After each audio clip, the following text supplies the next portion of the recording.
Can we reimagine the systems we live in?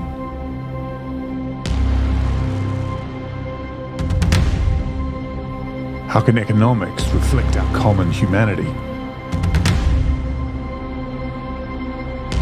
And can we change it in time?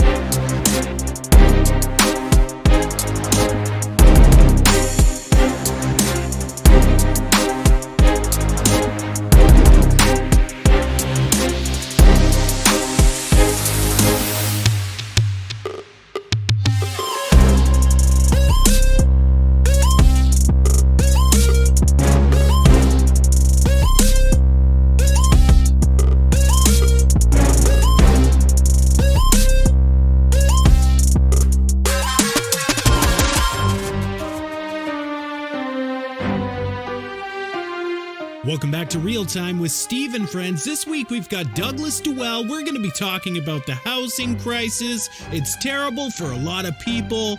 Stay tuned, be kind, stay safe, and enjoy the show.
Old Mark Twain quote, I'm sure you've heard, goes something like, buy land.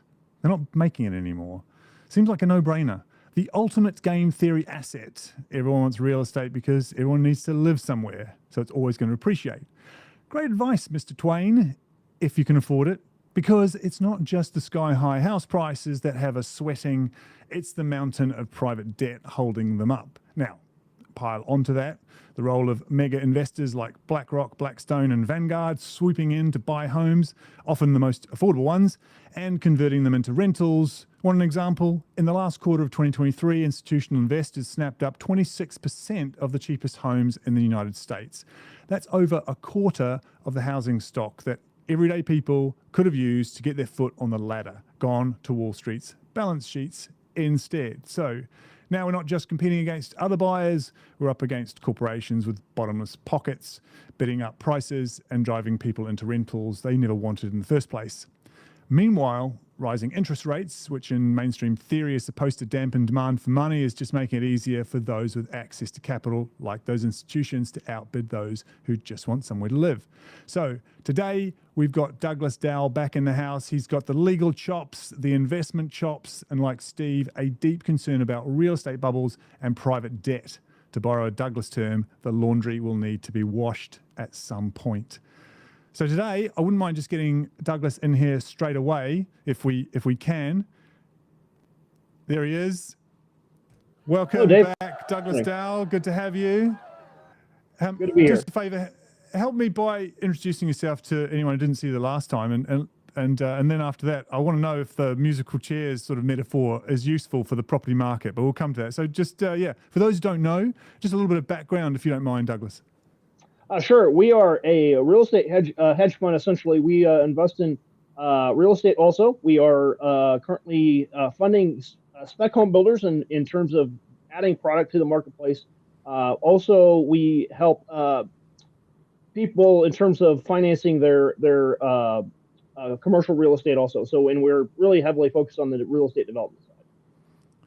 And so you have an approach that's kind of like, if I understand it right, is taking a lot of the things that Wall Street might do or the high end of town, and then applying it to people who are involved in like Main Street real estate. And you have some success with that because you have a sort of a long-term strategy, I think. Have I got that right, or is there more to it than that? Is that too simplified? That's absolutely right. We're interested in helping out W-2 employees, people that have income but are not getting access to like the high-end Blackstone, BlackRock type of private equity investments. And there are a ton of opportunities in that space if you're looking properly.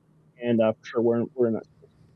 Now, if I was being simplistic about the property market as it stands and called it, musical chairs finance sector, especially for people that are trying to get in on it, would that be fair, or is it? I mean, it's obviously more complex than that, but is that where we're at? It's like musical chairs with more chairs being taken away at the moment.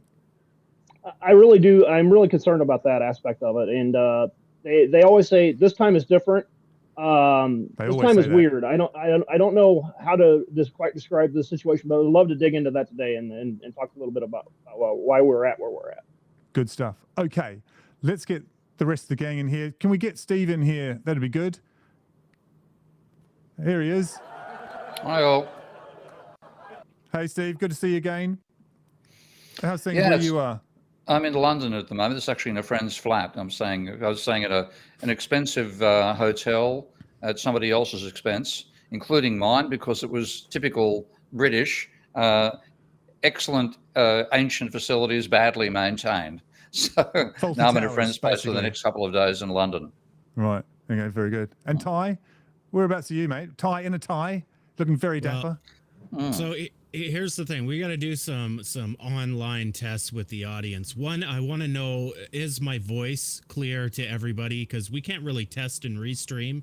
And I'm really working on looking at the camera with my new mic. It is really, really unnerving to look at it and not my old cam. It's frightening to me. So well, you're frightening to us as well on the receiving end. Now I could do this. This is better. Now I look like a real Casey Wall Street Neistat guy. Yeah. Oh my God. I've always thought Ty is the Elvis Presley of dynamic modeling. He 100% is. Yeah, it's true. It's true. You went through a moment of not having the Elvis here, and I was very distressed by that. I was like, we need Ty back, and I'm so pleased that you've stopped thinking that it's a problem getting older. You just got to I was going through my Justin Bieber phase for about 6.5 days, and I was planning for New Year's, but then I realized, no, my life's over, and I might as well just embrace it as much as I can. Yeah. We've got a volume too low from Nicholas Gomez, so maybe crank it up and see how we go. How about now? How's that sounding? Nicholas Gomez, I just turned up the gain. We'll see what he comes back with, but Nimbo treble or presence, not sure what that is. We've got a sound engineer coming in there, Dreguy. High-end frequency. Dreguy, if you want to set up a meeting with me after the show and we can go through my EQing, I'm sure you're more of an expert than I am. I don't know if he's a sound engineer. I'll just put that on him. But yeah, it sounds like he knows what he's talking about. It sounds like it. So Steve and Ty, and I don't mind who responds to this, but we just had a quick chat about what the problem is, and we've got Douglas saying he's really concerned now because it's kind of a weird market, which I thought was an unusual way of seeing it. I mean, most people are always, if they really think about it, are always concerned about the level of private debt, I think, when it comes to their own personal circumstance, and yet it's system-wide. What do you guys think? Where do you think we're at? And then Douglas, I'll get you to come back on their comments. Well, Ty, do you lead or do I? Steve, yeah, go ahead. Okay. My analysis has always been that because the main source of funding for buying housing is mortgage debt, then there's a relationship between new mortgage debt and the level of house prices. And that gives you a second order effect that there's a relationship between acceleration of mortgage debt, so the change in mortgage debt, and the rate of change of house prices. And that's ludicrously strongly confirmed by the data. You won't get neoclassicals giving you that answer at all because they refuse to look at stuff that contradicts their a priori notions. But when you do the analysis, it's just stunningly obvious.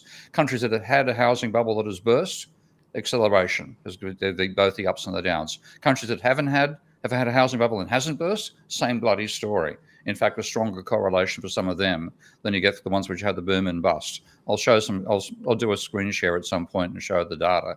But fundamentally, it shows what happens when you financialize an essential consumption item. And we've been paying the price for that now for going on 50 years. Is it just a greater fool thing that we're just hoping that it's not, people are just hoping they're not the ones that get caught over leveraged? I mean, no, it's banks. I mean, the classic for me is the UK, because if you look at the UK data, both in terms of house prices and the level of mortgage debt, there was total private debt in the UK never exceeded about something in the order of 70% of GDP. They've redefined the data recently, so the level has actually fallen. But from 1880 to 1980, there was never a period where private debt in the UK exceeded roughly 70% of GDP. I'll show that when I do a screen share at some point. Then in 1982, Maggie Thatcher deregulated the housing market to let banks in, because at this stage, up to 1982, building societies were almost exclusively the funders for house purchases in the UK. And then when she deregulated and said, let's let the banks in there, let's liberalise, we need to deregulate. Everything is better when you deregulate. You got a problem? Just add deregulation, that'll solve it. Well, what that meant was private debt in the UK went from 70% of GDP to 200% of GDP. Okay? We had a trebling at the level of private debt, and that drove up the level of house prices. And the correlation again is stunning. And Hasty is saying, is banking regulation the way, Steve? Absolutely, because when you talk about deregulation, the people fantasize that that's going to happen for the manufacturing sector. And to some extent, I have sympathies for manufacturers who find the level of regulation overbearing for them. When you deregulate bankers, they go into another speculative bubble, and it's you can be a brain dead banker and make a fortune if you're financing an asset bubble, and that's what they end up doing. So you don't want finance to be financing asset bubbles. You want it to be financing productive investment and entrepreneurial behavior. And instead we get an asset bubble out of it. So yes, you don't deregulate the banking sector. You regulate the buggers and keep them under control. Ty, and I'm going to bring you back in, Douglas, on the comments. I agree with everything, Steve. This is where Steve and I fully align on bank credit really driving prices in the housing market. So I don't have a lot of things to add on what Steve said. I want this conversation to also kind of target the difference between supply of housing, is that an issue, and the cost of housing, is that an issue? Is it a combination of both? And how does that differ from country to country? Sure. So let's go, Douglas. How is it not different this time, even though everyone's saying that it is different this time? Where can we start unpacking this? Well, Steve said something offhand that I really kind of gone down the rabbit hole on, and I'm really fascinated to dig into. Milton Friedman once said there are long and variable lags to fiscal policy. Now, and again, I'm not a fan of Milton Friedman, especially quantity theory. Stephen can agree that's been thoroughly debunked.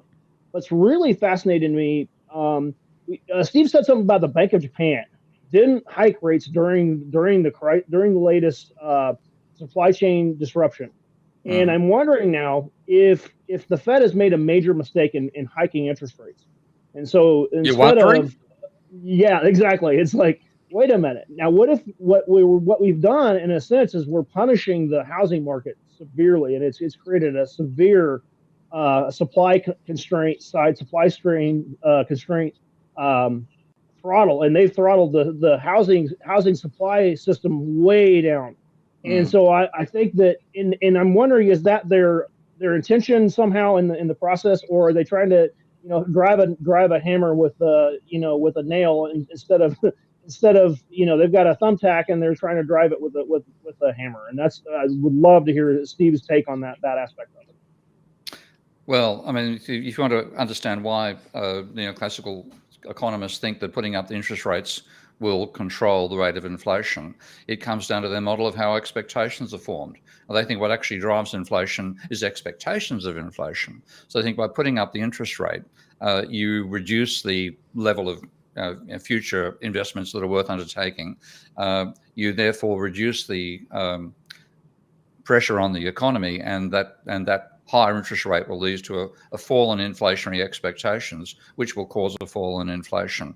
Now, it's fantasy stuff. It's straight out of their dynamic stochastic general equilibrium models and all the vision they have of what they call rational expectations. When you look at how rational expectations is defined, the definition of rational expectations is you have a model which lets you predict the future. That's sensible people call that the capacity for accurate prophecy. Okay? That's what's built into their models. So I think by putting up the rates in their models, that reduces the rate of inflation.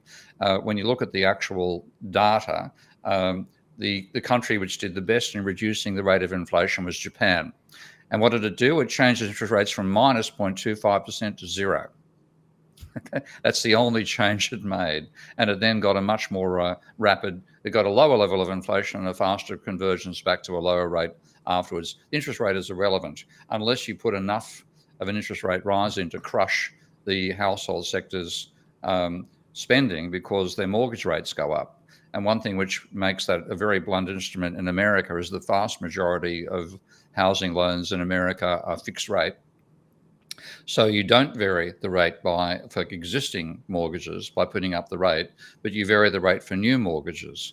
So what that will do is it'll cool demand for new purchases of houses, but it doesn't really affect spending power for the majority of people who already got a mortgage. Whereas in Australia, as it happens, the majority of loans are floating rate, and so that crushes overall house spending because if the rates go from 2% to 5 or 6, then that becomes an immediate charge on the household spending, and they've got to consume less.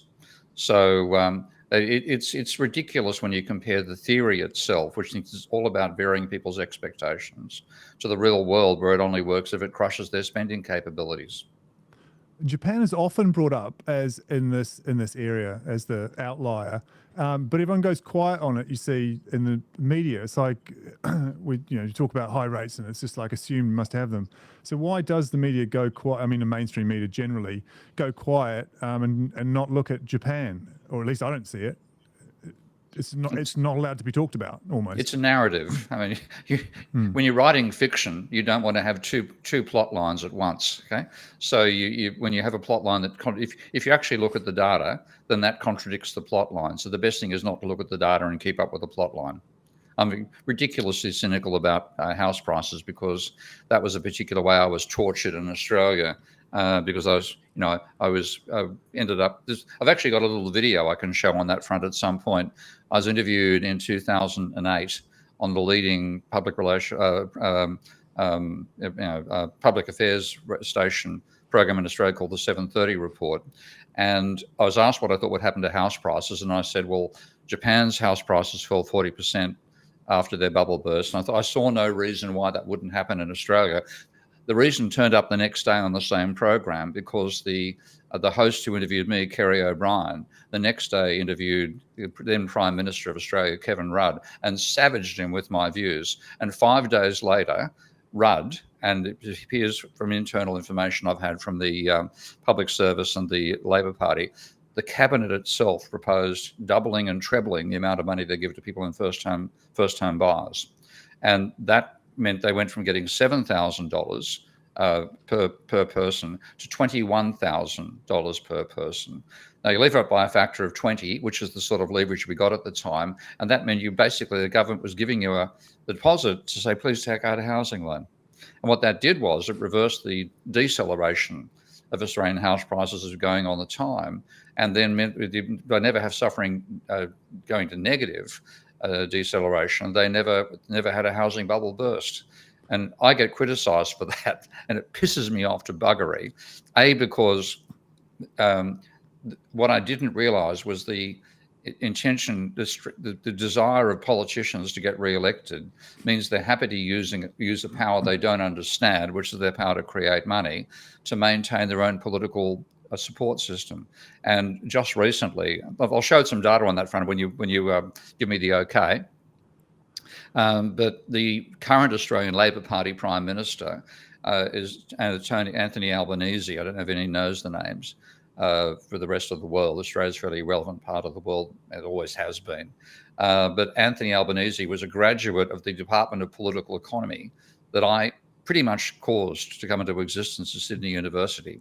And a lefty, he had occupied the Vice Chancellor's office like I did, demonstrations sitting on the top of the university, occupying the main building and so on. And what does he do? Just most recently, he said, we can now buy a house in Australia with a 2% deposit. Now, that's allowing effectively a 50-to-1 gearing ratio. And people are wondering why house prices don't continue going down. It's because governments use their capacity to create money to prop them up and maintain. When the credit bubble starts to burst, the government pumps up the credit bubble again by giving money to first-home buyers. So it's, to me, it's just been it's a travesty all round. And I ultimately thought that there's no way we're going to see a reversal in that policy until the majority of electors are excluded from buying homes by the sheer cost of housing. Because each time you do this, you've got to take out more leverage to buy, and it just becomes ultimately impossible. And it seems like whatever we call the current generation, is it Gen X? I've lost track. Maybe it's Gen Alpha. Okay.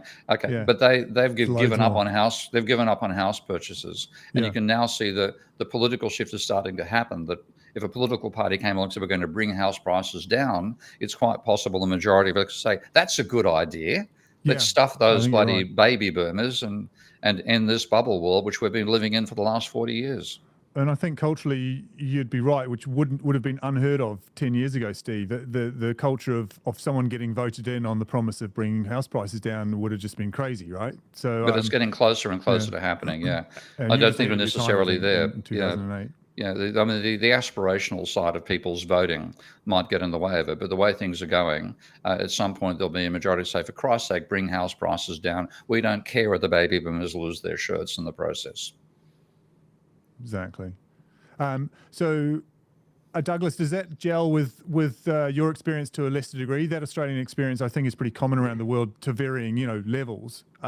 Is it a mixture of culture as well as, governments and politicians being, in the pocket, I guess, of voters wanting them to push house prices up?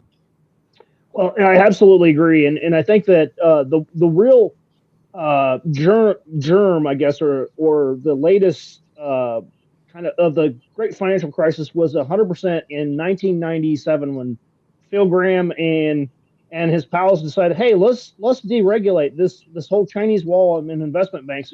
That's got to go. We want all the banks to be able to do all the things they want to do. Voila. That's why we're here.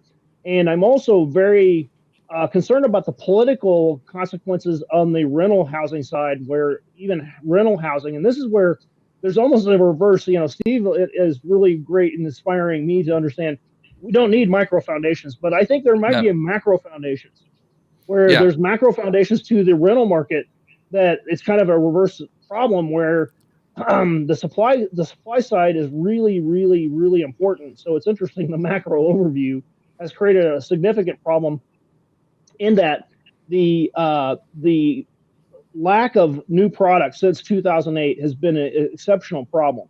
And a lot of the developers who got crushed in 2008 just never came back. And I like to joke that America's pullout game is weak. We're forming houses. We need to form a lot of households.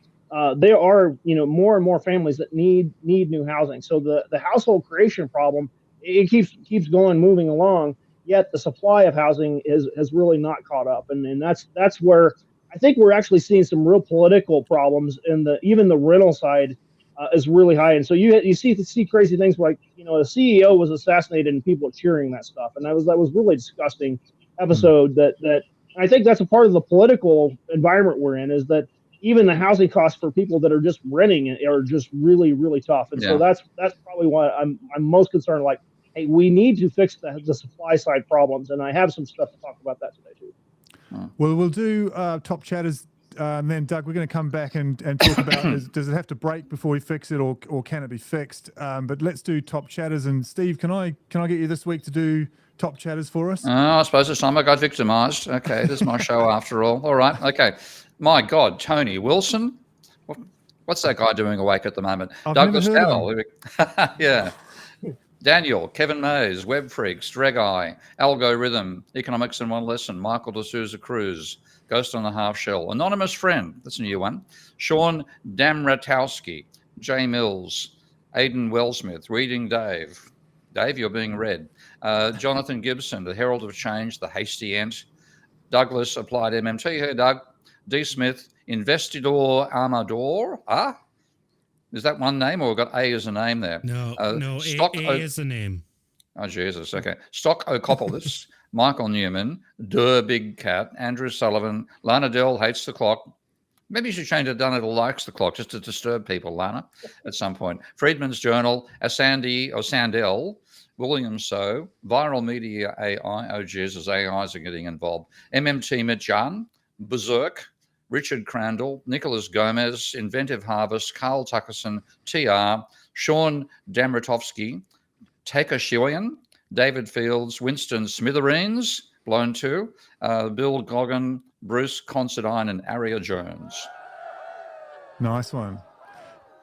Do you think with Meta leading the way on chucking loads of AI into, like, you know, basically bots into the social media feeds now, we're probably going to have lots of bots listening. We might even half of them might even be bots. We don't know.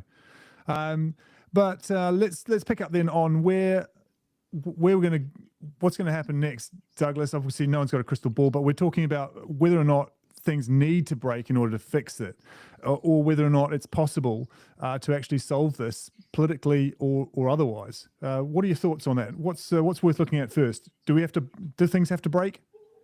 I don't see any way around it. Frankly, I think things are going to continue to muddle along, and I don't really see any massive change on the horizon. There's no proposal or any idea that I've heard so far, and so I'm frankly, much like the climate crisis, pretty resigned to some just rough times ahead. And again, you know, that's another thing that Steve has done a great job doing is like, hey, by the way, not only was your housing problem on the horizon, you know, what a bigger problem than your whole environment being, you know, that's also, I think, relevant to the whole discussion. That, you know, you think of California, what's going on right now, that that related to climate crisis? And you have to wonder. And I'm not sure if there's a causal link, but man, it's not great.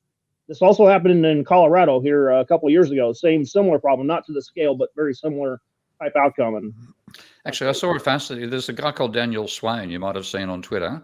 Daniel's a meteorologist, and he's just literally yesterday released a paper which talks about the impact of high moisture levels in the atmosphere. So one side effect of, or one fundamental effect of climate change is for each degree increase in temperature, the atmosphere can hold an additional 7% of moisture, 5 to 7%. So at 1.5 degrees right now and slightly more, we're looking at 10, 11, 12% more moisture in the atmosphere. Now that, when you think more moisture means more rain. But his point was it can absorb more moisture, which means that the atmosphere is actually sucking moisture out of the ground. So what you get is more catastrophic rainfall, but you also get periods of when the rainfall's not coming down, that the atmosphere is sucking moisture out of the ground, out of plants, and so on. And that's one reason you had that incredible level of dryness in California that led to these storms. So you get the worst of both worlds, and that's what we're heading for. You have a high level of extreme storms, and also you have a high level of droughts. Okay? And during the drought, the atmosphere is actually dragging moisture out of the soil, out of trees, out of plants, so they're dry. And when the fire comes through, it's that much more catastrophic. So this is the fun and games we've got ourselves into by listening to, pardon the French, fucking economists about climate change. They don't know bugger all about it, and you know, imagining that they can use current temperature GDP data to predict the impact of climate change. They have no bloody idea, and now the real world is starting to pay the price. And in some ways, the fact that Los Angeles is the first, or not quite wiped out, but the fires aren't over, but if the first city to get wiped out by climate change happens to be Los Angeles, we might get a change in the popular culture, because I think they make some movies there, don't they? They make some movies. There's a few millionaires have lost their homes, but Yeah. But to bring it back to the finance side of it, can I ask about whether, Douglas, you think this is we're looking similar to 2008, or is the lay of the land different and it would be a different type of crisis? Because that was a whole lot of different financial, products layered on top of each other. But now it's just it's just leveraging in general for individuals, isn't it? Or what's the different, how do you see it differently to 2008? Well, it absolutely is 100% different this time. The one thing that they did right is they did put some new rules in place to say, hey, we're not going to do some of the adjustable rate stuff that they did. And a lot more longer term. One of the bigger problems too was the appraisal market was co-conspirators in the process, where they were willing to appraise anything. A ham sandwich could get a mortgage essentially. And so essentially the reforms that they did pass, I think, are working. And so what I'm concerned about is somebody coming in and saying, hey, those reforms from 2008, let's start. Yeah, we don't need those anymore. I am very concerned, and I think that's where the long 10 and 20 year horizon is. Like, somebody's going to finally forget and say, hey, well, you don't need those anymore. Currently, the bigger issue for me is the supply is really the story in the housing problem currently, as far as I'm concerned. Just not enough new product, and also interest rates. And again, crazy high interest rates have frozen the U.S. single family market in place. If you have a 2 or 3% mortgage, your motivation to get a new mortgage and buy a new place to trade out is very, very low. So a lot of people are not moving to a new place, and so that aspect of the mortgage market is just really frozen in place. What I think the good news, or a positive thing from the whole thing, I don't think it's a big bubble or anything like that, is there's tremendous amounts of equity built up in the U.S. market right now. So the actually homeowners are actually themselves quite financially healthy from that standpoint. They just can't go anywhere. So basically, the rates they locked in probably before the pandemic, they're not going to turn them over, basically. So everyone's just sitting on their hands as much as they possibly can. Ty, what do you think from what comes to mind for you from a system point of view? What happens when everyone's just loaded with debt too much like this? What happens to the economy from a macro point of view? Have you done anything modeling on this that's close to or useful to this discussion? Yes. Well, this is quite a dynamic situation. For me, Douglas kind of hit it on the head. The biggest issue is supply and the way we build our homes. So I can make it a personal example. I live in a 2-bedroom townhouse condo, and it is $750,000 in Vancouver. It should not be $750,000, but it is. So I don't think going forward, I think about the limits of growth. I don't think we can continuously try to build out the suburbs, have that middle class big home, two bay garage, et cetera, et cetera. I don't think that's feasible in going forward. I think we need to kind of have the smaller housing modules like townhouses, apartment buildings, because when we aim and strive for the American dream, we're creating artificial scarcity. Once you create that artificial scarcity, you invite the parasites, and people are going to hate me for saying this, like bankers, to come in and then increase that artificial scarcity via the price mechanism. So there's scarcity introduced, like it's a big dream now to have your own 4-bedroom home, 2-bay garage. Banks come in and say, wow, this is really valuable. I hate how my camera does that. I can't use my hands anymore. I got to turn that off. I told you to turn it off. It's making us nauseous. It's so that's like the source of the problem is supply right away, and it's the limits to growth. We can't keep up that dream of the 2-bedroom house, big lawn in front, because that invites banks to come in and then say, well, look at how everybody wants this, right? And they start pumping the system with credit. And of course, as Steve says in his whole thesis, is that credit is going to drive prices themselves. So if you remove that artificial scarcity, so if we go to, more modular homes, condos, townhouses, high density apartment buildings, you remove that grandiose scarcity, right? Where the banks can't really come in and say, oh, well, look at this dream you got to have. Here's a big mortgage, et cetera, et cetera. It just becomes more of a practical use case housing instead of a luxury. So now we're seeing this big divide where, generation, well, it's going to be A pretty soon. That's going to be coming up. But Gen Z, they can't afford these big homes, but they see it on the news, on the media. Oh, you got to get your 4-bedroom house in your 2-bay garage. That's your avenue to success, right? And so they're driven by banks to then take out these loans. These loans are being pumped out, driving up the prices. So you've got a positive reinforcement loop driving it. It's like a slight cyclone going up and up, right? So my whole idea is, let's end these big white picket fences houses, and let's try to get something into something that's more manageable, more practical, if we want to kind of keep going forward, because there's a limited amount of wood that you can keep building these houses with. People don't want to hear that, but that's the reality. It's going to become more and more and more scarce. And the more scarce it becomes, the financial sector comes in and says, oh, it's more and more and more scarce. And they keep pumping out loans, right? So it's all this negative and positive feedback loops going and cycles up and up and up. If I can do go ahead. a screen share, can I get away with a share screen? Yeah, go for it. Okay, well, I thought what are you doing? Can you bring my camera up?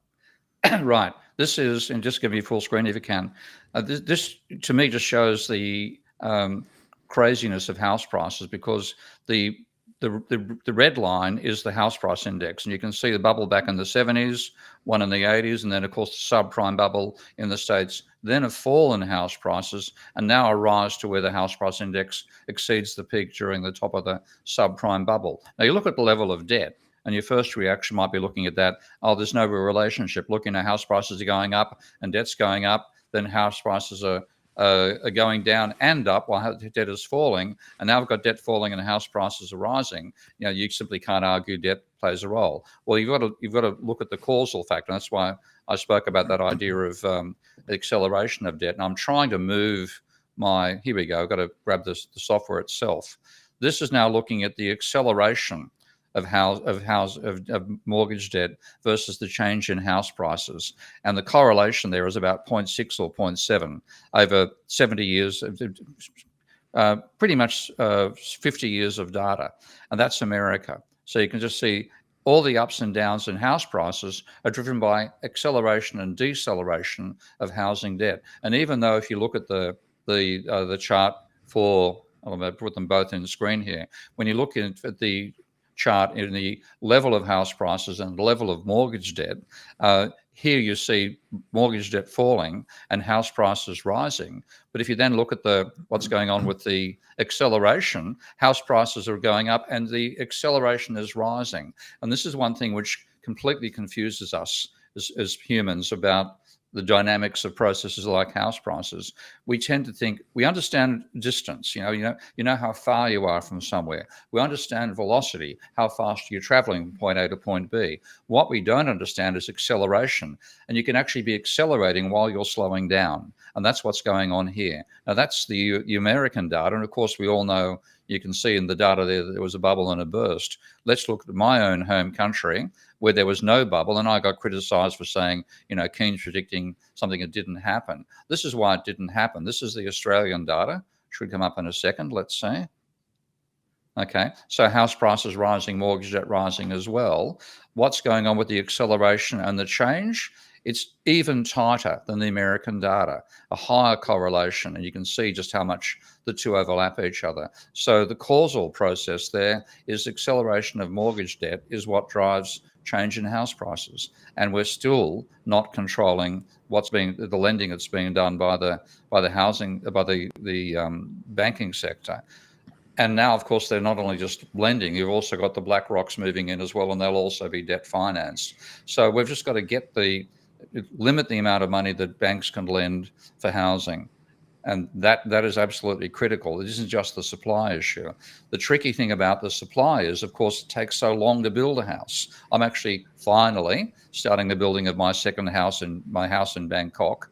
And I know I got a surprise. They told me it's going to only take 6 months, which I thought was quite fast. Okay? Now, the fact that it takes so long to build a house and it's still built in a craft fashion rather than being built under mass production, that's what enables these bubbles to happen in the first place.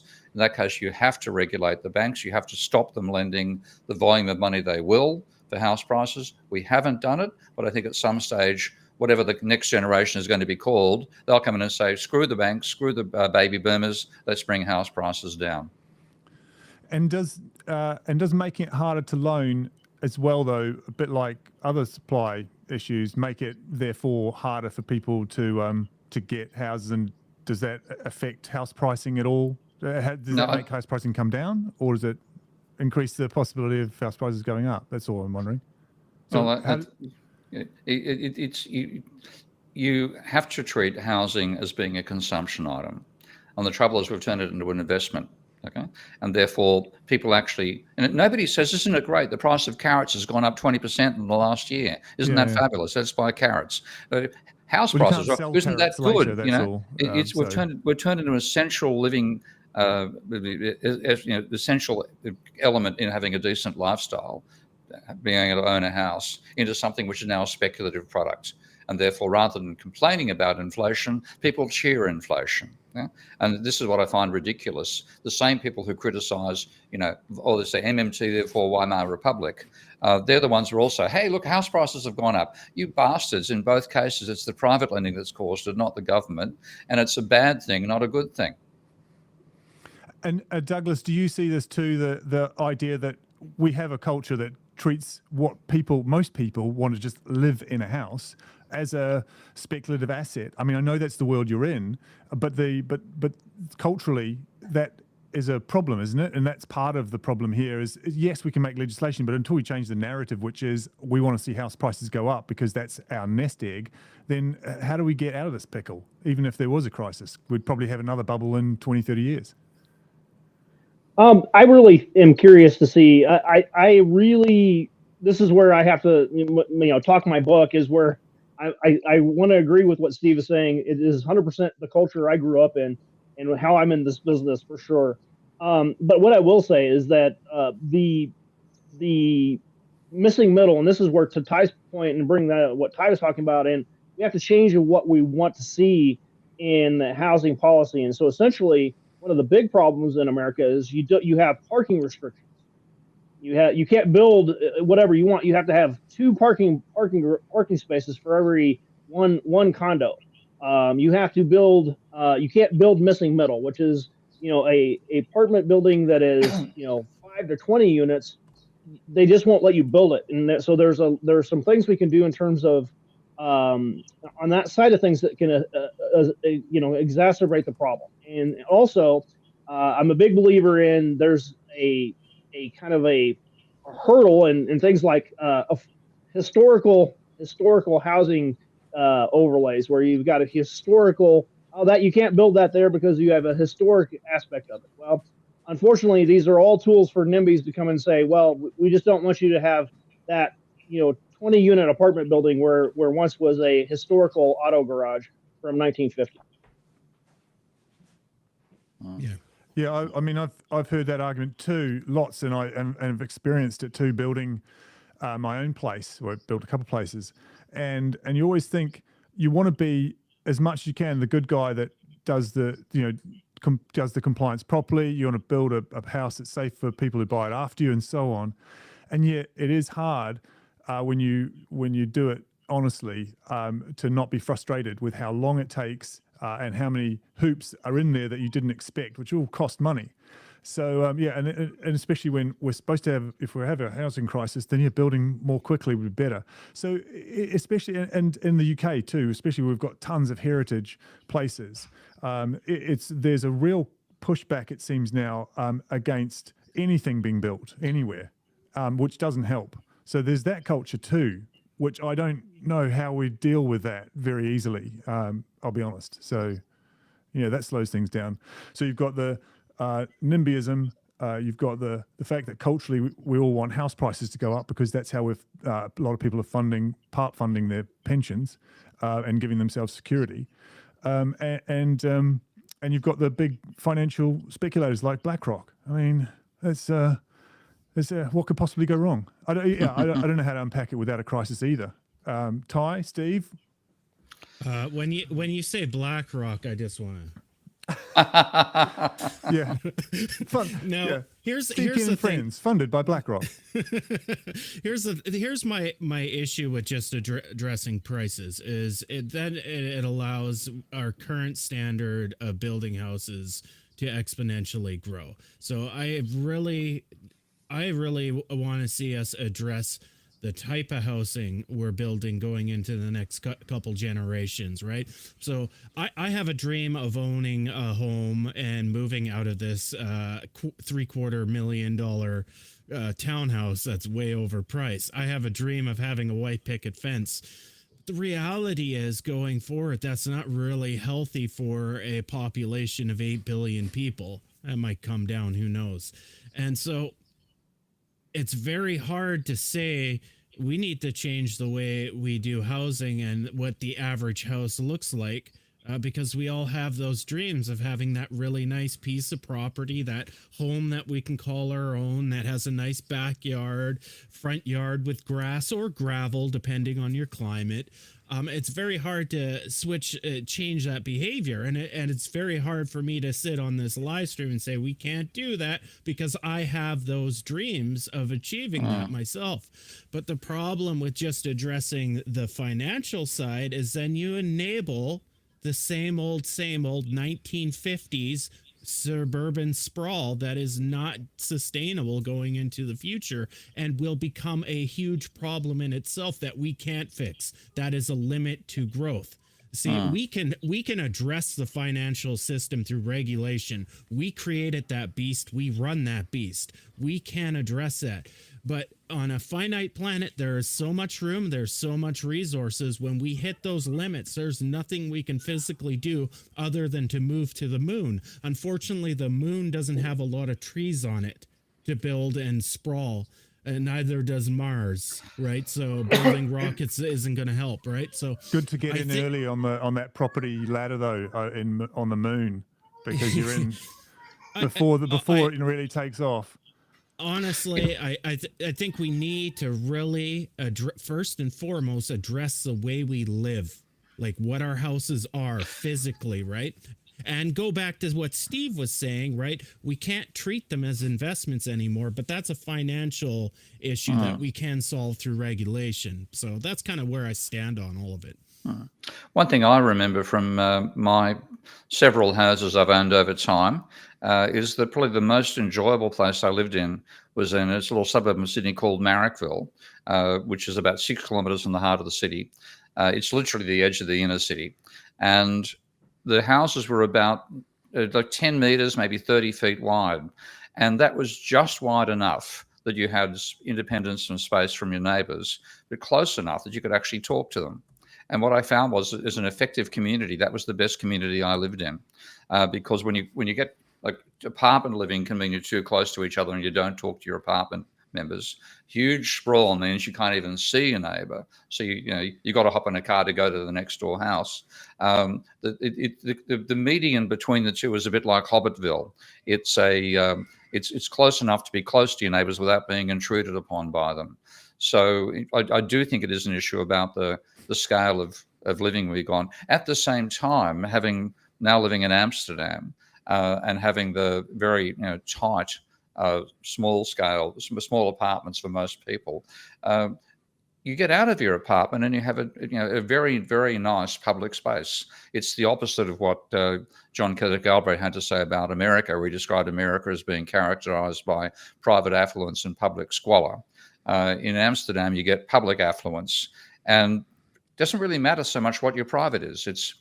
That sounds a bit bad. Your private parts do matter, but it's something which is enjoyable as a community, and I couldn't accuse that of any American city I've been to. I agree, and I've been to Amsterdam a few times. I get the same feeling, and so that leads me back to wondering if, as much as you could like to get like top-down treatment of this, look what happened when they've tried 15-minute cities over here. It gets latched onto by far-right nutbags who then use that as as an excuse for some sort of weird version of communism. Like 15-minute cities just mean, can we please have ways of like detoxifying these centres and just moving cars out a bit so that people can start walking in cities again, and that's a healthier environment, and then you can have some of those things that you're talking about, Steve, where you have better community. So having been in both worlds, having lived in suburban sprawl, where we really didn't know our neighbours even though we tried, and then moving to the UK, and just through necessity, living in a semi-detached, so we didn't have to get a mortgage because we downsized and just went, you know what, sod that game. And we've got a semi-detached. It's got enough space. It's small. If you're American, you came to our place, you'd be like, this is a shoebox. But by English standards, that's normal. There's a lot of places like that. We know everybody in our street. Now, it sounds like a real cliche, but the WhatsApp group for our street is better than Facebook Marketplace for flogging stuff to each other, or giving stuff away. Do you know what I mean? So that's what happens when you end up in medium density housing. You do change the community, and there'll be plenty of people that at first think, oh no, that's horrible. Well, I don't want people in my space all the time, but we make it so that at certain times we bump into each other. We make it deliberate. There's little things, get-togethers every few months or something, or seasonal events. So those things could be potentially designed like in Amsterdam and like 15-minute cities that they're trying to do in Cambridge and Oxford. But you have to culturally bring people along with it, and you really have to see out or make better arguments against people who treat it as some sort of conspiracy, because I think that's the problem with the top-down thing. Unless you change the culture somehow and show how that can be better with good examples, it does get lost very quickly in the culture wars, basically. Thoughts, Douglas? There's a book, I can't remember, I think it was Bowling Alone, I think is the name of the title. Part of the discord or the ugliness in American politics is I think there's a lot of the, and I think it's been fueled by social media. Think about it. Where I'm from, Southern Colorado, it's a farm community. You sit down, you'll sit down and have a cafe, and you'll have pancakes, you'll have coffee, and the chances of you calling your neighbor a libtard are almost zero. Not zero. But they're almost zero. So the social media aspect and the way we are now currently, you're not face to face, and it takes away some of the social connection and the kind of the restraints on rude behavior. And so essentially, I think that's why American culture is so ugly right now, is there's just not that connection. And so that's what a big part of the problem moving forward. And what you're talking about, Dave, maybe hopefully would start to reverse that trend a little bit if you've had more connection in the community in public spaces like that would reduce. And I think that's an interesting aspect of what you're talking about. Yeah, no, but I just don't think you can legislate it. I think this is the area where obviously I don't know about public policy and how that gets implemented and which things are most useful. That's a really hard area, but I just know from lived experience which things, what they do, and some things tend towards toxicity, and other things lend themselves towards more balance. I wouldn't say harmony. I mean, my neighbours wind me up sometimes, but we all know each other. That sounds like fun. Can I try? Yeah, well, we all know each other, but we, there's just you get to trust your neighbours and know them, and I think that's a good thing. So it surprised me, put it that way, because after living in suburban Australia and New Zealand, where you have your own mates, but you don't necessarily know anyone in your street. That's almost, depending on the area, it's kind of weird, right?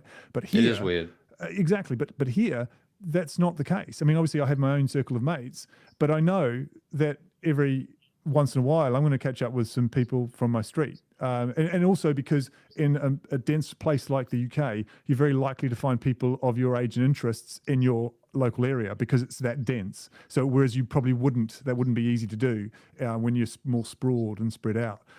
So that's probably another plus. That's a cultural thing. But again, unless you've lived here or maybe in Amsterdam like Steve is, you don't really come across places with a lot of density, without being in New York or something in the States, it seems to me. I was recently there in South Carolina, and the sort of, if that's typical of the sort of spacing that you've got, you've really got to drive everywhere. It feels quite alienating when you've been in spaces where there's lots of people clustered together. Yeah. So where does the other area that I wanted to touch on? Let's just have a look at a few of the areas that we might cover that we haven't yet. Can we go into any more detail, Douglas, on the Wall Street land grab? How much is there to the idea that the institutions are basically buying all of the properties out from underneath us? And how much of that do you think is driving this problem? So far, the data I'm seeing is showing it's a very, very minute factor. Not to say it's not impossible that they couldn't really ramp up. I felt like they really ramped up more in 2008 after the bubble popped. I feel like that's when they were much more aggressive and active. Currently, what I'm seeing is not showing a ton of activity. The one of the interesting things about the single family rental market in the United States is it is a very mom and pop. Institutions are maybe a small fraction of what is involved in the rental market. So currently, I don't see it as being a big driving factor, but not to say it wouldn't be. We just got a comment there from Bob Law, which is an interesting one that is fair to bring up. Approaching an hour in and no discussion yet about taxing land values is the best way to curb speculation. And I don't think you've talked about it before, Douglas, but I think it's a great one to tackle. Comes up every time. The Georgians have got a really good argument for why land tax should exist. Should we talk about that? Wide open to talk about it. It's a very radical view compared to what I've grown up on in the business, and very dramatic. I think politically it's dead on arrival in the United States. If there's ever a place where it's dead on arrival, I would say that. But I'm happy to talk about it theoretically. Ty, we can see your pants. Yeah, I look like underpants, mate. I mean, is this camera having a go at you? Have you got an AI that doesn't like you running the camera? What is we've lost your eyes and we've gained your underpants. Frankly, I prefer your eyes. We're trying to boost ratings on the show, right? We got okay. We'll get somebody else's pants in there rather than your pants. We can. Yeah, it's not only fans; it's only econ. I mean, it sounds great. I'm very sympathetic to the Georgist argument about taxing the increase in land value that comes out of social expansions and infrastructure that you don't create. So like a recent example of that was the Elizabeth line being built in London, which suddenly meant that a whole range of suburbs which didn't have transport and therefore suffered because congestion is incredible in London. And suddenly you have a low congestion, high quality rail track to get into work and back out again. So all those properties have risen in value, not because of what the property owners did, but because that the state did to build an extra transportation system. So there is a strong argument in favor of taxing the gains to housing that come from infrastructural improvements, not from the work of the actual owner of the house. But the negative that I can see there, and this is me, my cynicism of politicians has gone through the roof over time, it's quite possible that if you then had that being a major source of revenue for local governments and so on, they would actually want to encourage housing bubbles. So I don't think it's a panacea that Georgia see it as being.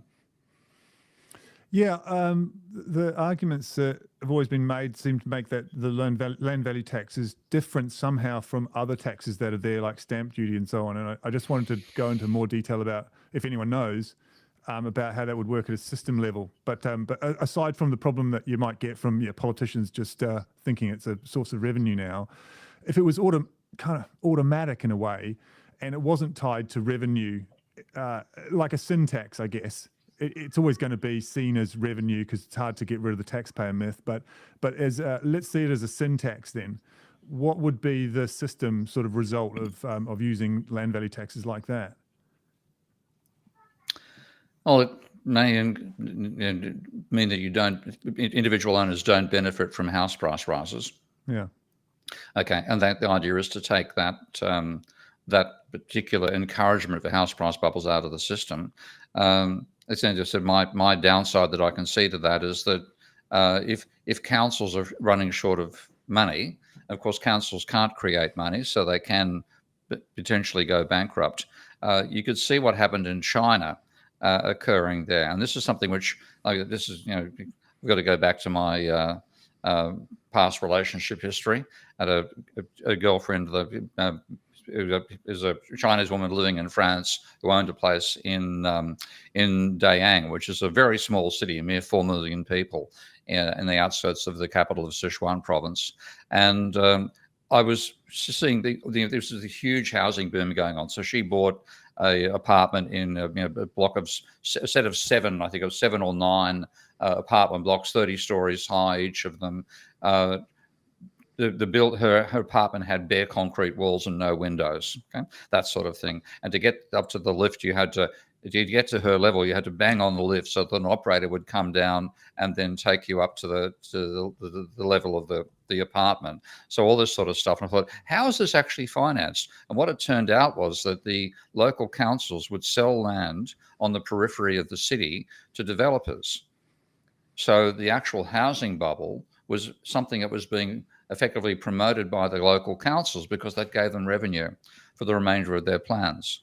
So I think there's a real, even though at a superficial level, I'd like the idea of the land tax to mean that individuals don't get a gain out of it, and therefore you discourage the bubble there. It could actually backfire in terms of how local councils and other revenue-constrained parts of the state would treat it. And they'd actually, literally the local councils benefited from the housing bubble in China. Is there any way it can be implemented? I'm not sure of the other arguments by Georgians, to be honest. Is there any argument for it being collected at a federal level in the States or a central level here in the UK or others? Is there any argument for that? I'm not sure of how others have seen that as a problem and got around it. Yeah, I see that being constitutionally very challenging from just the way the United States is structured.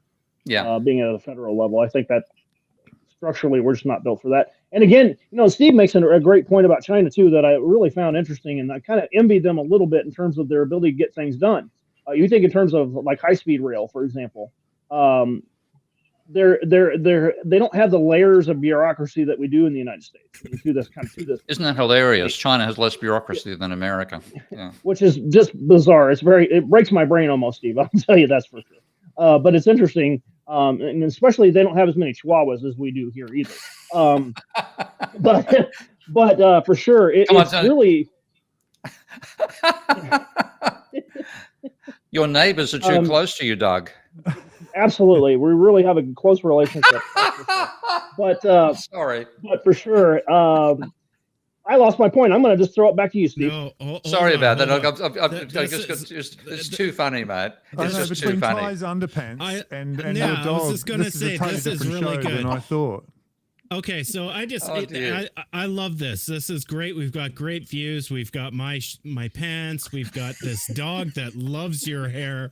Hair or the skull? I can't go licking the hair or licking the skull. I think it's the hair. The hair. Okay. Listen, kid Freshie, I live in Canada, so I know how trees grow. Like, I'm plentiful in trees. Nope, keep that back up there. I'm not done with this person.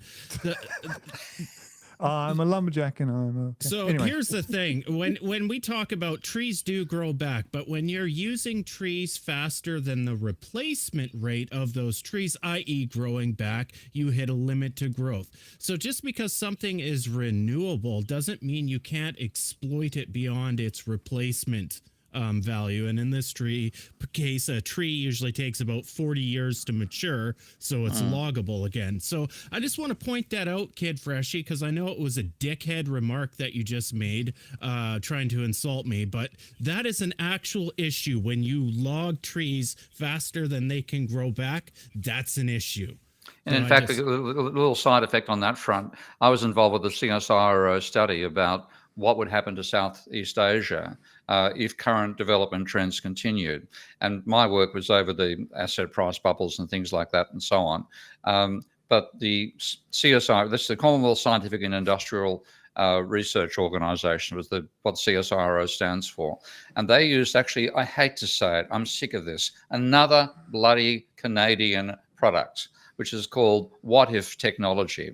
And what they did with What If technology is a combination of a relational database and a systems dynamics modeling system. And what they do is they look at all the inputs that are necessary for different industries. So timber, of course, is an input to housing.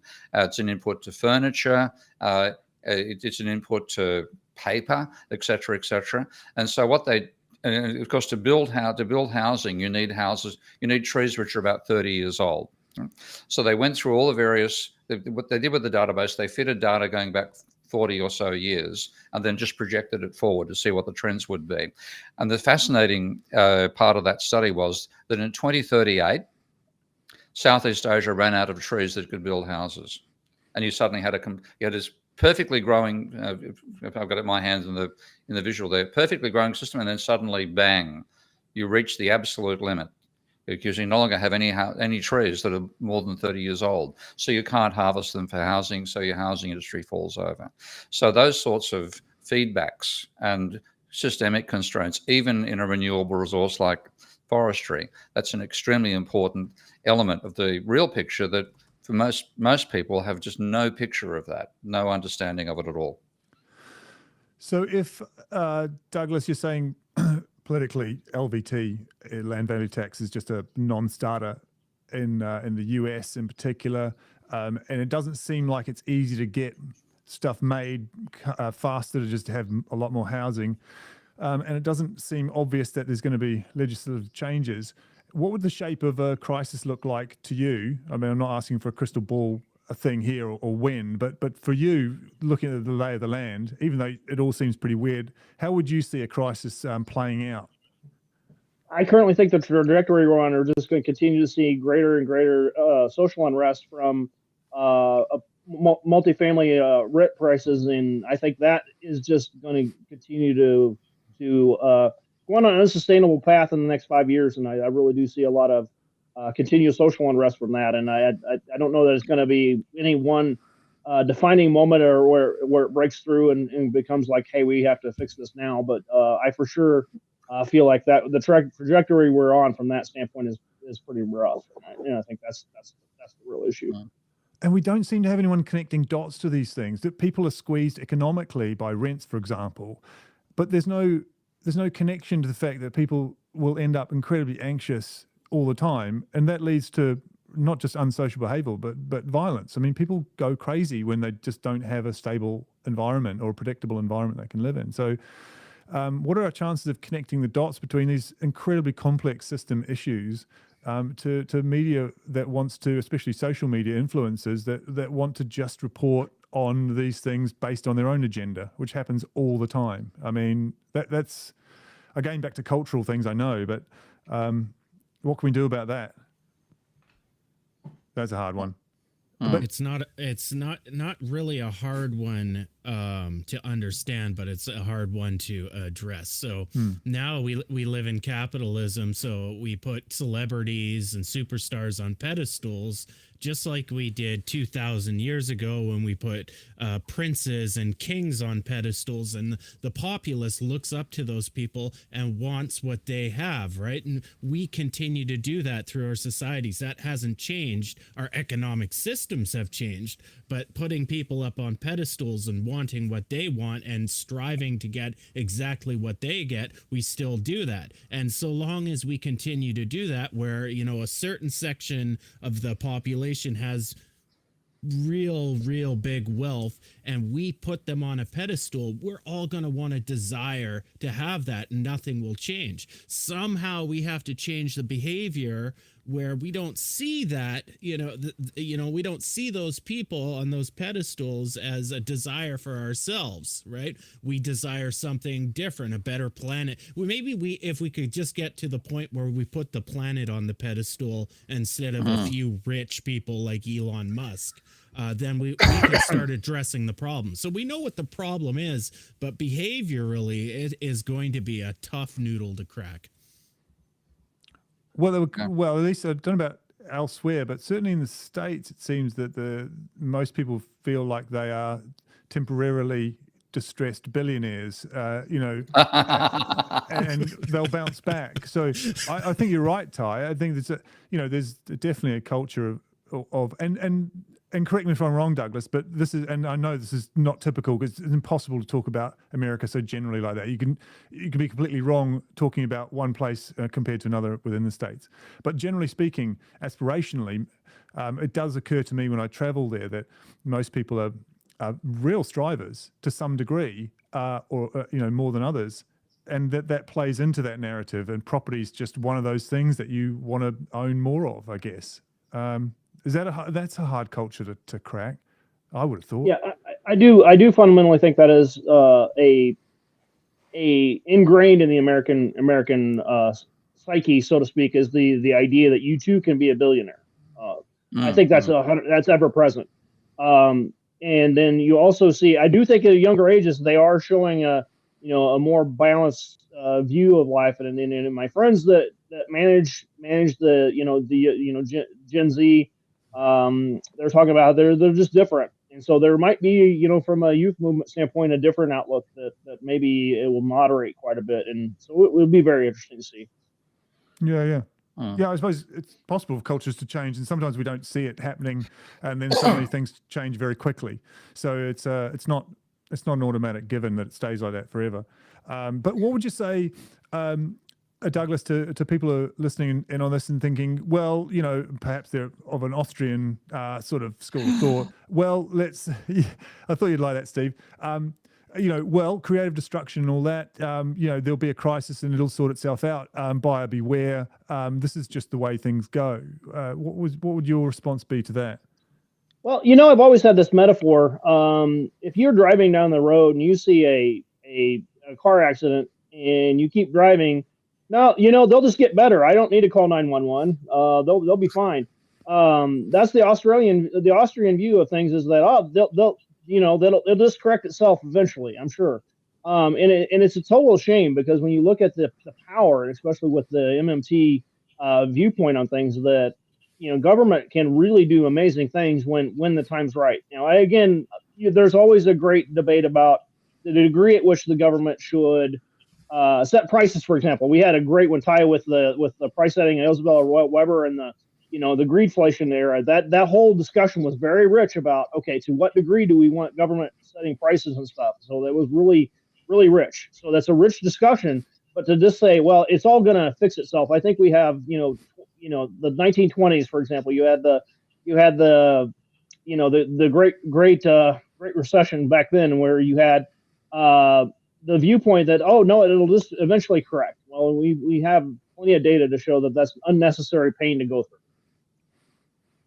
And again, it was caused by the finance sector lending far too much in that particular case, initially for housing. This is actually something that I only learned by reading Richard Vague's work, because Richard, if you know, was a successful banker and is now campaigning against the levels of private debt in what they call the debt project, and a private debt project. And he got people to go back and actually look through newspapers, look through corporate reports, and found that there was actually a housing bubble in the beginning of the 1920s. I had no idea about that. I thought it was all share market based. Nonetheless, in a sense, shares and houses are two non-financial assets that people borrow money to speculate on. And in the case of the 1920s, when you were borrowing for shares, you take out margin debt. Now, margin debt at the beginning of the 1920s was about 1% of GDP. Okay. And back in those days, margin loans were 10% down, 90% then borrowing. So you'd put down $100,000, borrow $900,000 from your broker at a reasonable interest rate, quite a decent interest rate. Yeah. It's nice for you. Please go ahead and buy these shares. By the end of the decade, it was 9% of GDP. Okay, never been that high ever since. And of course, we reformed margin debt, reduced the level that people could take out from 90% gearing to 50% gearing. But that's what caused the share market bubble. And then it crashed. Now, they should never have allowed that level of leverage, 9% of GDP being people's margin loans. It's crazy. But that's what the finance sector will do when you let it run away without any constraints. So again, that's why I come back and see regulating the finance sector and not letting them lend to cause asset bubbles. And that's just overwhelming with what they've actually done. I might do a data share again if I can. Is it possible? Another screen share? Well, we just want to address that, the Austrian view here is that private firefighters would have saved the suburbs of LA. So if we had an Austrian system in place, nothing would have burnt down because private firefighters. Only the poor houses would have right. burnt down. Okay, Only the poor okay. houses. Only the poor houses would have burnt down. Yeah, Would have been not the funded by wealthy Bitcoin. ones. Would have been funded by Bitcoin as well, Ty. Yes, Bitcoin too. which would, because of the nature of Bitcoin, allow for the deflation of the cost of firefighters, which is brilliant. I like how Bitcoin's able to do that. We're so unfair towards Bitcoin on this show. We are. Well, let's take Steve's cue as a way to move on to the next bit, Douglas. What do you think is solution-wise? If you had, and I want to go for the things that are probably clanking around in the back of your head all the time about, if I had the magic wand, what would be the Douglas Dowell solution to all this? And I guess you have to take into account what's politically possible in the States. What would you see as the ways to do this, apart from, well, and probably including exactly what type of financial regulation you would recommend? Well, I think for me, the top of mind stuff is all expediting approvals right now. So from a state law, a lot of them are controlled at the neighborhood level. And so I would, from a state law perspective, they're doing it some in California, by the way. They've seen the light a little bit, and they're starting to roll out stuff, especially for transit-oriented housing. Like if you're by a transit stop, then you need to be able, we're not going to let anybody say you can't build a 501 podium multifamily project with affordable housing and retail on the first floor. More of that, where you have a more development as of right, is a big belief for me. A sneaky one, and still kind of blows me away how badly this affects things. Parking minimums are a terrible constraint, and they really do throttle development quite a bit. So getting rid of parking minimums is another big one, I think, at a state law level. If you just say, hey, we're just not doing parking minimums anymore. If you want to build a 20-unit apartment building, parking minimums, and also crazy sneaky things like fire suppression in elevators. You don't need an elevator in a 10-unit building, and that's, unfortunately, some of the building codes are not really helpful from that standpoint. So those are the top of mind things. I would continue to demand the way things are currently in the financing system to say, hey, look, we're going to basically legislate good financial lending practices. So you don't, not a return back to the fog a mirror, get a loan. I think the good thing about the new standards and practices are, hey, it's a 30-year deal. It's mainly, you have some pretty good restraints on just doing some of the silly stuff they were doing in 2007, 2006. And so those are good reforms that have worked, in my opinion. So I believe we could pretty much stay the course in terms of that finance side. And I'm definitely open for more ideas on that. But what I also would like to see is, from a small business administration, I'd like to see more development loans, actually. So from the government side, I would like to see some more supply support that are longer term at better rates. And so that's, me talking my book there also, but that's one thing I would like to see. And can you unpack what you call development as a right? Just practically speaking, what do you mean by that, and what's been done in the past already? Absolutely. And so a lot of the neighborhood association can really decide, hey, we don't want you to build that affordable housing project here. We don't want you to build that mental health care facility here. And they can do a lot of things at a political level to really stymie the development process. So the degree at which you can get more development as of right, it's like, okay, you meet these certain things, you can build it. Okay, so you build the building code safely. Zoning is appropriate. You're not putting a heavy use industrial right next to schools. We don't want that. We never want that. Houston's bad enough as it is. But anyway, we really want to continue to have the zoning overlays that say, hey, we want these certain uses here. But once it meets those uses, then there should be a much speedier process to say, hey, let's go ahead and do it.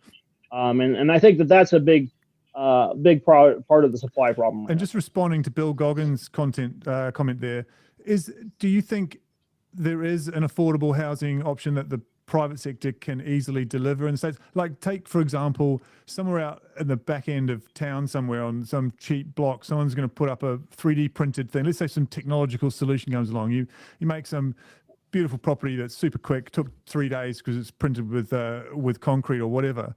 At some point, the private sector is going to make sure that's not affordable, or at least as expensive as possible, as much profit as possible. So can because that's what they have to do. That's kind of what they need to do to get to the next project. So how is private, just answer Bill's question, I guess. I shouldn't dress it up anymore. Well, I do believe in the fact that more product is better, meaning more market rate creates a trickle down in the rest of the market. I do believe that, but I also agree we have to really do create public-private partnerships and continue to do what we're doing on that to fill the gap between making those deals feasible and financing for affordable housing. We do have a great program in the United States, but unfortunately, it takes a year and a half at least to get funded in that deal. So that's, again, exacerbating the delay in building affordable housing. And one we'd like to actually build with that program, but the delay is so long that it is challenging from that standpoint. So from what I hear, though, from you, Douglas, the solutions are largely the supply side. Change the regs to make supply. Let's just build lots more housing, which in the States, to be honest, most places you go, you can see that there's room for more housing. But Steve, Ty, from a systems point of view, what's wrong with just building whoever does it, whether it's publicly done or privately done, what's wrong with just building tons more everywhere? Who wants to go? Steve or Ty? I was going to let Ty take it. Wow. I thought your point about the ecological impact of building more housing. But I think, again, you need the reason that housing is such a difficult industry is the difficulty of producing new units. It just 6 months to build a house, which, I was actually surprised how fast that was. You don't have anything like that construction period for making cars, television sets, all the commodities we normally buy. So that gives the demand side an inordinate level of power in housing. And then when you then have the borrowed money, that's what gives the finance sector that incredible power. So if you could get to the stage where you could build houses as fast as you build a car, not quite that fast, it's about 8 hours to build a car, but something which dramatically accelerated how fast they could be built, and you had the feasibility of being able to, you need the land to do it and so on, then that would attenuate the power of the demand side, which is debt financed. But I've seen so much about 3D printing of houses and much faster speed of building them, but it just doesn't seem to have happened. That the promise of the technology is far greater than the effect of the technology itself. And I'm no expert on housing construction, so Doug, I'm going to put you on the spot there. Have you seen any developments in terms of not 3D printing, but like even robotics? I have seen robotic bricklaying, and that can accelerate by a factor of 5 or 10. So let us know what you know there. There are some great folks trying the 3D printing thing. I think that for me, the constraint there is more the building code is just not really friendly to it yet. So they really need to really modernize the building code, but there are people really pushing the envelope with that. I do see great hope in terms of prefabricated housing. There are some things that modular is a little tough because shipping the fully completed product to the site is really expensive. So I'm much more in favor of like 3D printing and prefabricated structures in terms of steel framing. I'm really bullish on steel framing, actually. I think steel is pretty great because you can pre-cut it and then put it together. I think it speeds things up quite a bit as well from that standpoint. But I am kind of hopeful that 3D printing will gain some steam. I keep hoping that it really does. And I think it's the building code is the constraint there is my impression. So hopefully we can modernize that and really expedite that aspect of it. And in the States, is public housing just a no-go politically? I mean, to be honest, hard enough in the UK, although they're making a stab at it now, but it's politically, I guess it's a non-starter in the States, right? Well, there are the Section 8 housing program is really, really high demand, crazy high demand. The problem is getting landlords who are willing to put put stock into the program, and so there is a long, challenging history with the public housing aspect of things. Accessory dwelling units, it is very much a very popular addressing this issue a little bit. Hopefully, as more ADUs are allowed and encouraged. But I do agree that there is a real troubled history with public housing in the United States, and again, that's another one that's kind of like, well, I think our Section 8 is probably our best bet, but I also think the HUD programs for affordable housing are pretty solid. They're income restricted, so you can have different levels of income in these projects, and a mix of tenant base that are very, very appealing for the affordable housing developers in the United States. So there is a way to get there that's not quite the government supported, but for sure that's helpful to the issue. Personally, I had I often wondered, like, this is probably 20 years ago, it occurred to me that the way that the internet was decentralizing a lot of work, that the natural progression would be that property would be one of the things that get affected by a system in which people can, if not quite live anywhere, they don't need to be, we don't need to be in such densely populated working conditions, so you can work from home ostensibly. So the digital nomad idea, and that obviously hasn't worked out. Although that's happening, it hasn't affected property prices, and I guess over-egged the impact there. But what are your thoughts on that being now? Like, if there was a crisis now and people, had to move around a lot, would we see an evening out maybe of prices where people just move to places where it's cheaper, frankly? So you end up with these regional towns possibly being, and I'm talking in a crisis. I'm just trying to see what would happen if we got to a situation where there is a property crash. We do see that it was a bubble, and people want to move to the exits, as it were. What would those exits be like for people, do you think? Yeah, and it feels like the trend is actually the other way. They're pulling people more and more back into the office, which I'm opposed to. I think environmentally, the work from home is a much more friendly environmentally. I really would like to see that. I think the freedom to do that and the consequences of having more dispersed workforce is great, but unfortunately, it didn't really seem to affect and I guess it's just mathematically the way the supply and demand side worked out during the pandemic, that it really didn't have that effect that you would want. That it didn't do that what you're talking about. And in fact, it went up. And so I think unfortunately it's just where we were currently postured that really didn't play out during the pandemic at all. Yeah. If there was going to be a time, it wasn't a nothing. It was just I was really surprised by the pushback, because I didn't understand from a commercial property point of view why on earth businesses weren't going, oh, this is an opportunity for us to cut these enormous costs. And for a while there, the commercial developers, at least in London, looked shit scared.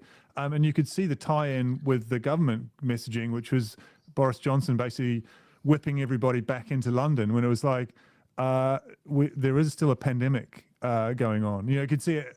They're suddenly very worried about Pret a Manger not having enough sandwiches sold in lunch hours and things like that. It was a very interesting moment where it looked like people were going, no, we're fine, we can work from home, just it's fine. And the cultural pushback from the established order, which wasn't obviously just backed by property, developers, I know, but it was interesting that work from home culture was, I wouldn't say smashed, but challenged so successfully, which is unusual, because I thought it is one of the solutions, perhaps not the only solution, to property, to even things out a bit. Anyway, there was Ty, Ty, go ahead.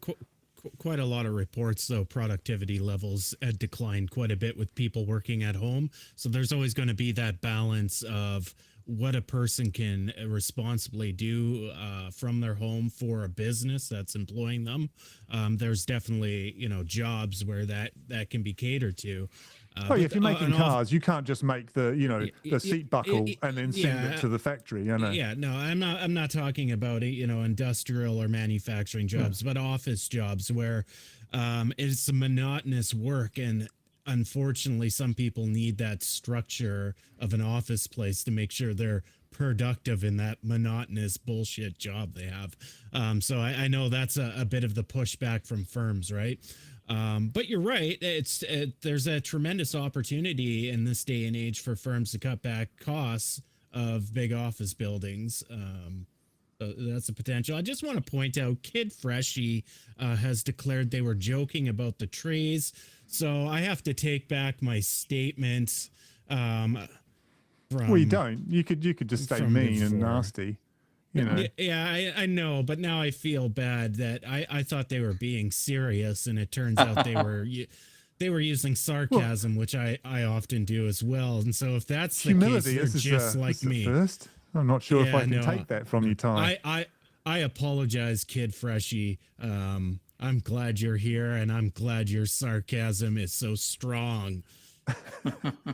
The sarcasm is strong in this Maybe one. you should become the 51st state of America. That way you could excuse the fact that you didn't understand a piece of irony.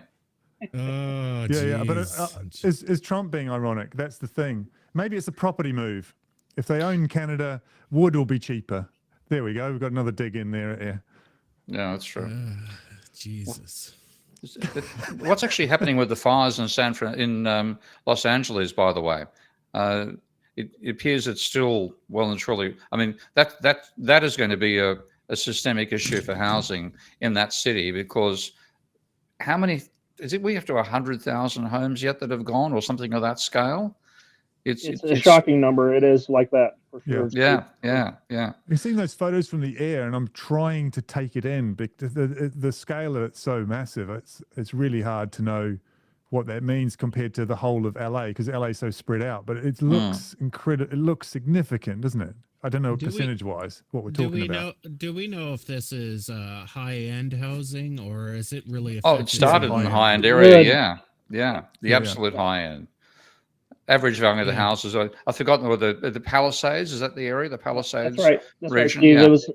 I think the average house was somewhere in the 5 to 7 million range, or something like that. I said 3, but yeah, certainly far higher than like five times or so the average for the whole country. So this may be the don't look up moment, where people who think they're not going to be affected by climate change find out that you don't understand climate change. So they also don't understand insurance rates. Because they will try to rebuild.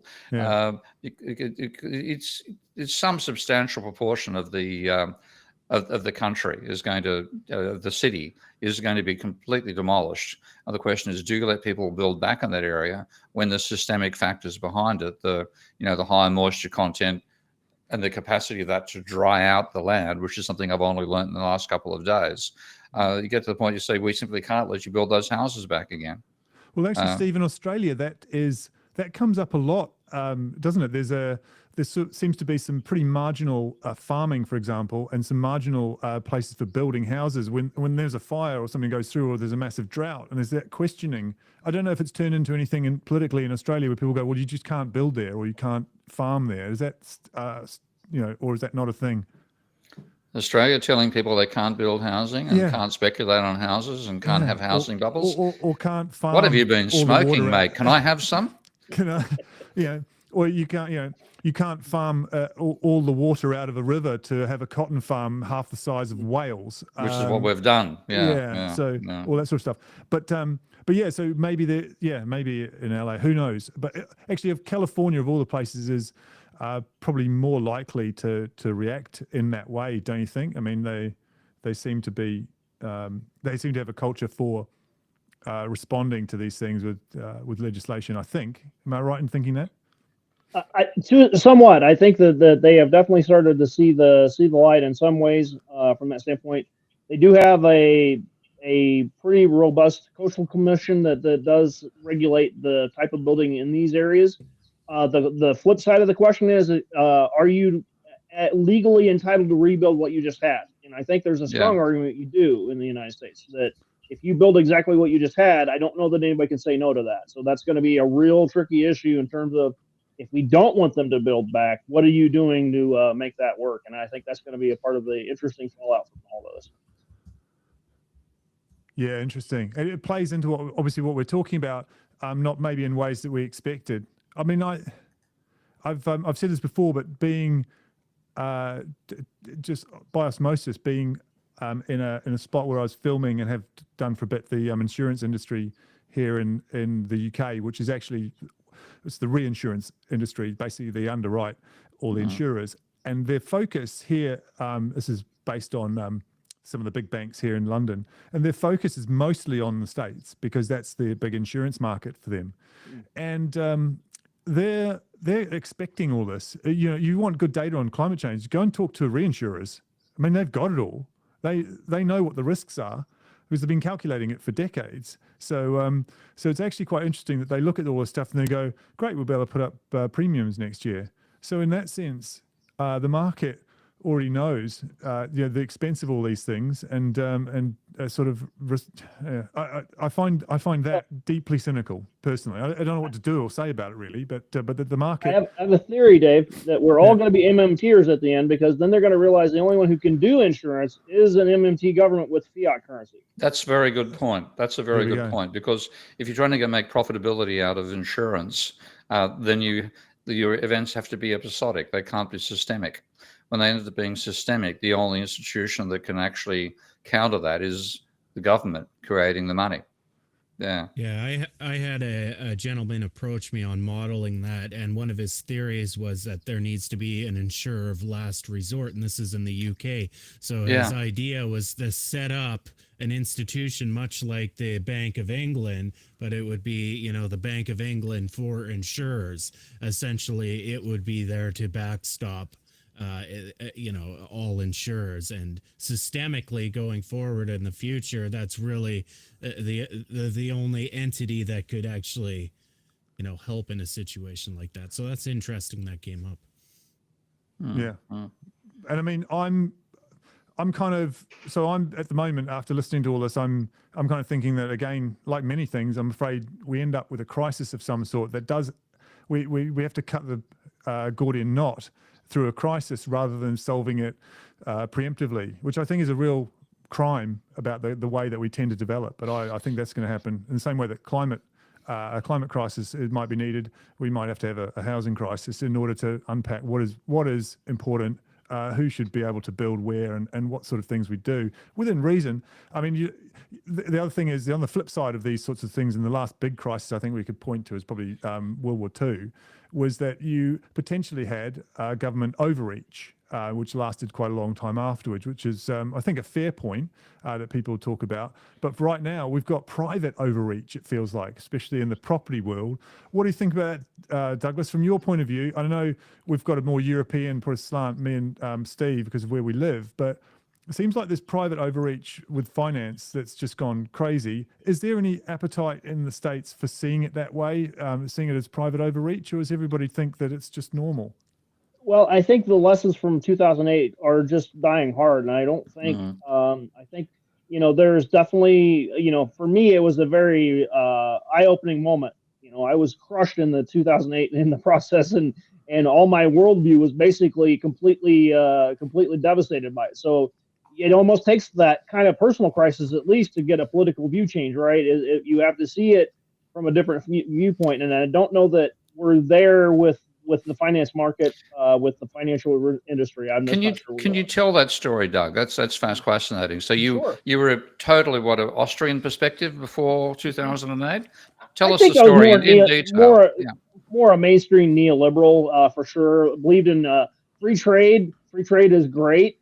Definitely, free market solves is the best way to go. And then deregulation. And the funny thing is, Steve, I remember it like it was yesterday. I was in the halls of law school being excited about financial deregulation.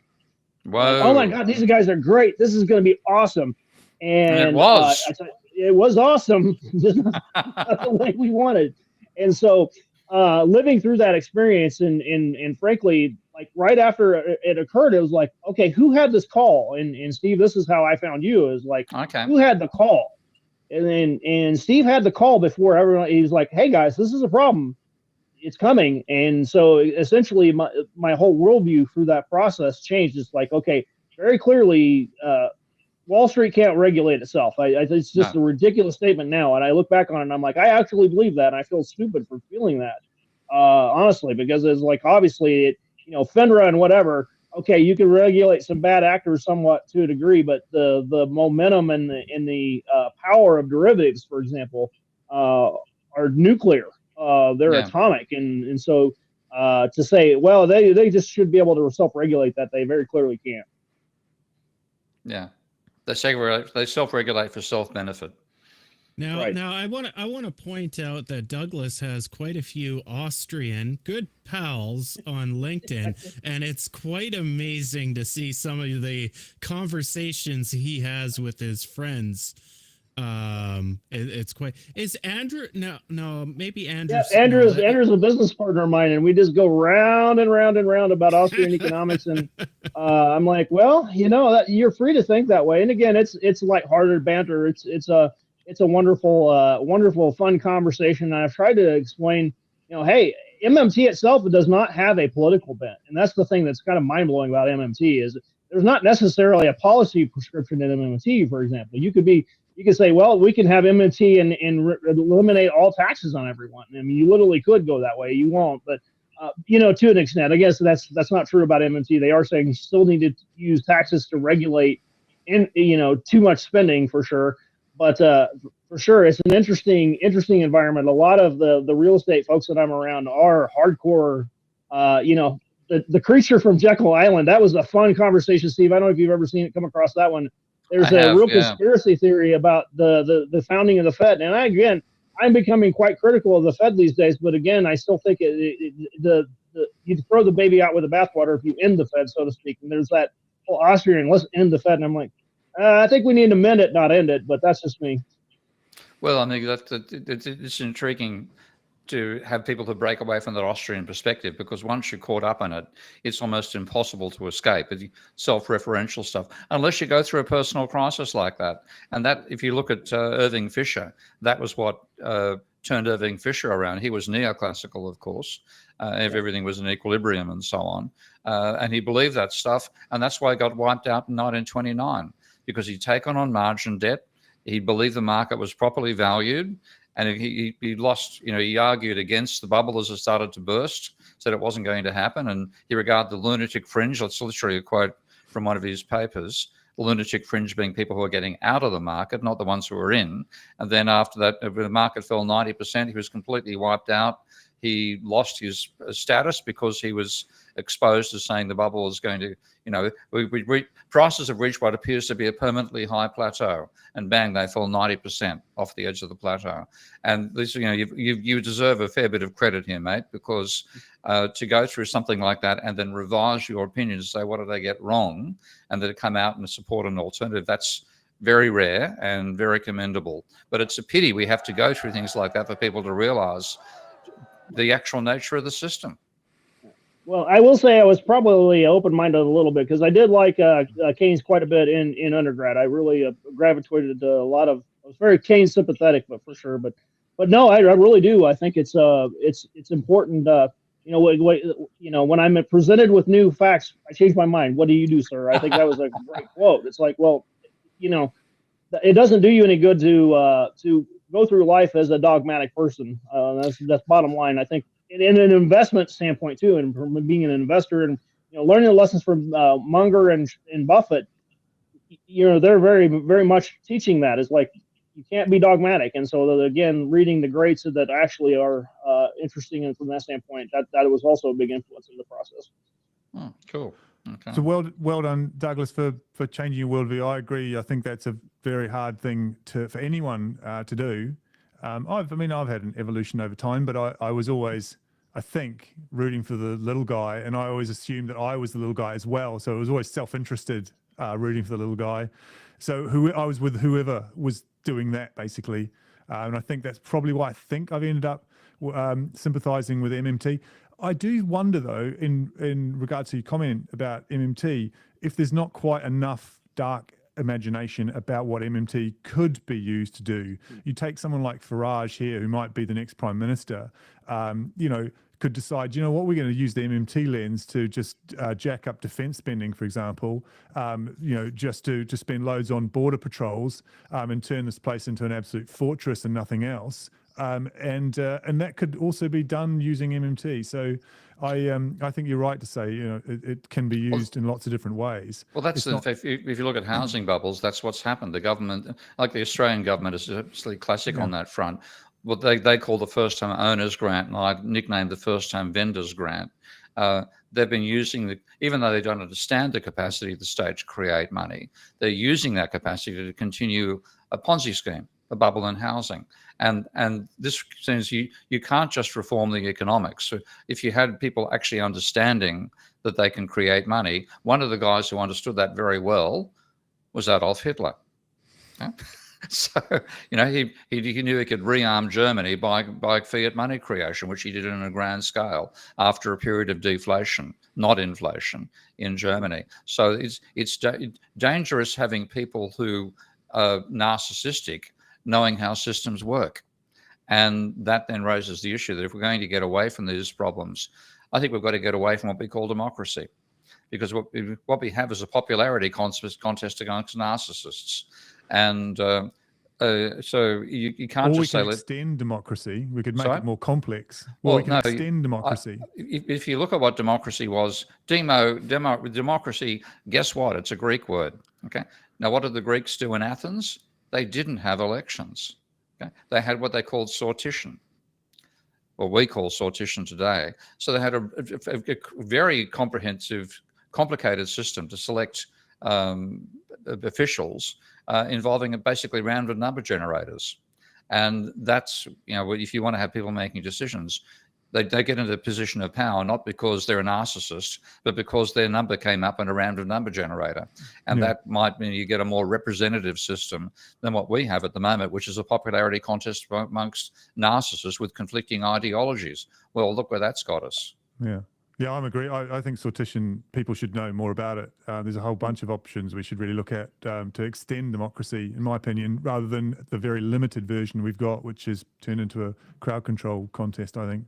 But Douglas, in the time we've got left, what's a useful way for people to understand your knowledge in terms of the where they should be perhaps positioning themselves? So I'm trying to pick your brains a little bit on, if not quite what to invest in, but what would be a wise course of action with property, do you think, in the current environment? Maybe, I don't know, just give a look at what someone should do as best practice. Well, I still believe that the long run is still a tremendous place to store value. So again, I'm obviously a big believer in that. I really, from an equity standpoint, I find it very interesting. The United States is very expensive, but there's a lot of opportunity globally if you want to look in terms of your equity portfolio. But overall, we really do need build, baby, build. I'm just a big believer in that right now. I think that's really where the best opportunities in the United States are for a entrepreneur and for a company that's looking to be active in the space. The more development we can have right now, the better. So I'm a big believer in that. And especially in build-to-rent, what we have is a model where we build subdivisions, but we rent them out. So essentially, it's not for sale. The disparity seems to be a long-term problem in the next 3 to 5 years between renting and owning is continuing. Sounds like it's going to continue to be a long-term problem for at least 3 years or 5 years. And so, absolutely. That is one thing we believe in. So right now, that's what we think are some of the best opportunities. Mm-hmm. And I think you've got to you can't just have build, baby, build. You've got to have cauterize the financial system and not let them lend to the scale that they've done in the past. So like one of the proposals I made back in the days when I was warning about the bubble was what I called the pill. Now, that's no longer funny. People don't actually realize what the pill stands for. But the idea is, I called it property income limited leverage. And the idea was you could limit the amount that banks could lend to some multiple of the rental income, either actual or hypothetical, of the property being bought. And that would give you a link between income and asset prices, whereas at the moment, asset prices are completely divorced from income flows. So I think something like that is still necessary to control them. You wouldn't just have the build, baby, build. You'd, and again, as the earlier commenter who said, you can't expect the private sector to build affordable housing. They will build for the market.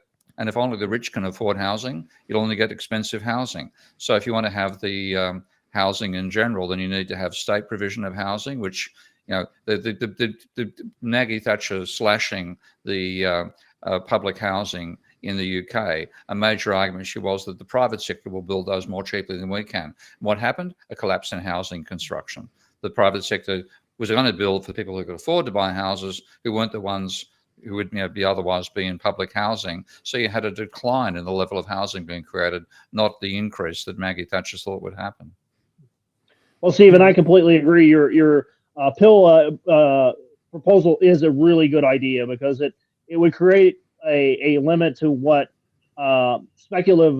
You look at 2000. What was it? 1985, 87. There was a Texas boom, very similar savings and loan crisis. Again, you have pill in place, that stuff wouldn't have happened. Same thing with 2008. A lot of the insanity that went on, that would be a great proposal, and I completely would endorse that. It won't happen, of course. I've got used to. They got better lobbyists than we do, Steve. They got better lobbyists than we do. Yeah, the money talks, and unfortunately, I can't say a word. Steve, help me understand the regulation aspect of managing the housing crisis better. So if you regulate it so that it's presumably harder to for people to speculate and get money for that, does it also end up though that you end up with a more stringent lending criteria, which may actually favour the wealthy because they've got more collateral? That's always the argument that's used in favour of reducing the amount of deposit you need to buy a house. But what it ends up, it benefits the vendor, not the buyer. And like that's, again, if I can do a quick screen share here, pardon me, monopolising the screen share, but this is a document that I put together for the New Liberals, the political party I was part of in Australia. Very briefly, I made the mistake of trying to run for politics. If I can just share my screen, is that possible? You've got to share it. Okay, I'm trying. I'm clicking on the share, but it's just not happening. Oh, here we go. I'll go for window. That might work better. Let's see. Okay. Now, government policy has been to increase home ownership. Okay. Look at the trends. Look what's happened. There's you see the red line. That's people who own their houses outright, fallen from 43% back in 1989 down to below 30% in 2018. I must update the data at some stage. Those who have a mortgage, that's risen from 30% to almost 40%, and those who are renting, that's risen. So the policy was to increase home ownership, and how they did it? It ended up reducing home ownership. And that's just, again, a case of not understanding the system. You ended up encouraging private bubbles in lending, and that made housing more expensive. And that's like, I'm seeing it for my own generation now. I'm in a weird situation that I own my houses outright, and I didn't borrow money for buying either of them, which is a bit crazy. But most people, a lot of people my age, like 65 to 75, they've still got mortgages to pay off. And that makes them incredibly fragile. They've got to rely upon continuing share market returns to be able to, get the superannuation and pension payments and 401k to continue paying the bills. It's a tragic situation. It isn't just the Gen X that's caught by this. It's some of the baby boomers themselves who can't afford to, basically going to go bankrupt trying to hang on to their own houses. Yeah, it blew out the finances of my parents in the 80s, and they never recovered. They've still got a mortgage on, a small mortgage still, but still got one left in their early 80s. Bloody hell. So yeah, it just absolutely destroyed them because they bought into the dream that you're supposed to leverage up on your house and then sell it and downsize, later, and got caught by the massive interest rate hikes in the 80s in New Zealand, which went from 3% to I think it topped out at near 20%. It was, and same in Australia. Yeah, it just absolutely destroyed them, and we'd never seen anything like it before or since, luckily. But that sort of that sort of movement is crippling to people. They're not in it to speculate ridiculously on it. They're not thinking that they're buying into something that's the equivalent of Bitcoin, going massively up and down. But that's what they ended up being in, which was the family home. So it's it has a long tail when it goes wrong. So we've, I hope, chatters, that we've covered this area really well. I don't think we have. We've covered a lot of really interesting stuff, Douglas. So thank you very much. I think we're going to have to do the chatters now. And oh dear, Douglas, I hope you're ready for this.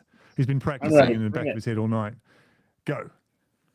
Tony Wilson, myself, Daniel, Kevin Mays, Web Freaks, Drag-Eye, Algorithm, Economics in One Lesson, Michael D'Souza Cruz, Ghost on the Half Shell, Anonymous Friend, Sean Darmataski, Jay Mills, Aiden Wellsmith, Reading Dave, Jonathan Gibson, The Herald of Change, The Hasty Ant, Douglas MMT, the man, D. Smith, Investor Amador, Stock Apocalypse, Michael Newman, Big Cat, Andrew Sullivan, Lana Del hates the clock, Freeman's Journal, Asandi William So, sorry, Virtual Media, Viral Media AI, MMT Mint Jan, Berserk, Richard Crandall, Nicholas Gomez, Inventine Harvest, Carl Tuckerson, TR, Sean Damartaski on there. Good, such a good chatter. Okay, I'm going to butcher that one. Dave Fields, Smithereens, Bill Goggins, Bruce Condescene, and Aria Jones. Well done. You're allowed to stumble on at least one. But two, you never get to come back. You know, no, that's very good. All right. I'll tell you what I haven't done. I haven't plugged our sponsor Planksip because we were just so deep in conversation. I was quite enjoying it and got distracted. So Dan, I hope you forgive us for that. But Planksip is, I haven't done the full spiel. I haven't got it in front of me. But a media organization that helps curate really unique content based on your knowledge. They're a really unusual organization in a good way, quite a unique approach to content marketing. So also, while we're at it, Steve, do you want to plug your Substack? Is that the best thing to plug, or is there other areas you want to get people? Actually, let's start plugging Ravel here. Okay, this is actually my commercial software package. So Ty is probably the global expert on using the modeling side of Ravel and probably also the data side too. But what I was showing on screen beforehand is my Ravel software. And I want to get more sales of that for a whole lot of reasons. A, to be rich. B, to be able to develop my software further, because you can't develop, a world-class piece of software with only one programmer. You need a few others to cover all the ancillary hassles. You want your brilliant guy to manage the team and do the core programming. You want your lackeys to some extent to add the bells and whistles. So Ravel, and if you want to see Ravel, you can get it from patreon.com/Ravelation, not Revel, but Ravel, R-A-V-E-L, Revelation, not Revelation. So Revelations for Americans. Okay. Certain Americans. So, and final plug is for Business Film Booth. I don't know if my clients are out in the crowd there, in the chatters. I seriously doubt it, but I just want to point out, as well as on Substack, which is my moonlighting, my by night writing. It's got nothing to do with my day job. My business is one that helps organizations create their own media, but we also do full production as well. But the main thing that people might be interested in is that this whole setup that I've got and that I'm helping the team with is really simple. It's really easy to learn. I've got a video set on it, how to set up your own gear, whole kit list, and also go in and train teams, usually marketing departments, to be honest with you. But still, I train solopreneurs on this and how to make content marketing. So it's just mainly to show what I do. So I'm a presenting coach and all that sort of stuff as well. Anywho, somebody's trying to distract from your marketing there. It's all part of my marketing. Ty is a big part of my marketing. Look at that face. Now, hold on. This is actually part of one of the pick lists that Dave offers. One of the tools. And I'll tell you, not the underpants. Oh my God, you're seeing your nose hairs now. Come on. Yeah, no, it's so detailed. Anyways, if you go to Business Film Booth, I think the list is on there, isn't it? Oh, I'd have to give you a direct link for that. It's not obvious on the homepage, to be honest. But okay. I can put it in the comments later. Not in the comments. I'll put it in the description if you want. Yeah. No. If anybody's out there, I'll tell you, it's real tough to get into building a studio if you don't know what you're doing. And I've bought pieces of equipment that I've had to buy new pieces for because I realized they suck. So it's better if you find a professional that has tried out different types of equipment. And that's what I've done with this new cam. And oh my God, this thing is holy shit. And simple, right? That's the other thing. Simple. You're not a camera cinematographer, Yeah. that's the thing. So so that's pretty cool. But look, we're at the top of the hour.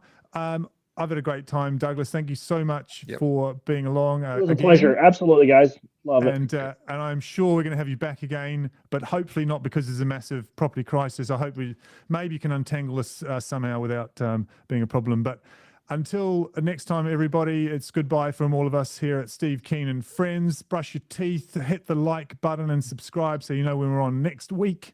And we'll see you again soon. Stick around, Doug. We'll have a chat with you afterwards. Take care, everybody. That's okay. I think.